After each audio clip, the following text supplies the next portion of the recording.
మిగిలిన అవతారాలలో పుట్టిన తరువాత లీలలుంటాయి. కానీ శ్రీకృష్ణ పరమాత్మ అవతారంలో అసలు ఆయన పుట్టడమే ఒక లీల. లీల అన్న మాటని కొంచెం జాగ్రత్తగా అర్థం చేసుకోవాలి. లీల అంటే కర్మ చేయడం వల్ల వచ్చినటువంటి ఫలితాన్ని అనుభవించడం కోసం వచ్చినటువంటి ఒక సంఘటన కాదు.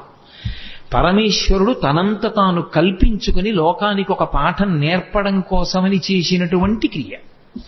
అంటే మీకు నేను ఒక ఉదాహరణ చెప్పాలి అంటే, నేను ఇవాళ మీ ముందు ఇలా మెళ్ళో పూలదండ వేసుకుని కూర్చోవడానికి శాస్త్రంలో గతంలో నేను చేసిన కర్మ ఏదో ఫలితంగా ఉంటుంది. కాబట్టి నాకు ఇవాళ ఈ విషయం మీద ప్రసంగించడానికి పరమేశ్వరుడు ఒక అధికారం ఇస్తాడు.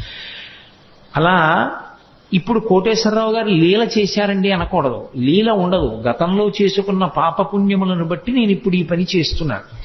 నాకు ఏదో మోకాలు నిప్పెట్టింది అనుకోండి, గతంలో ఎప్పుడో ఏదో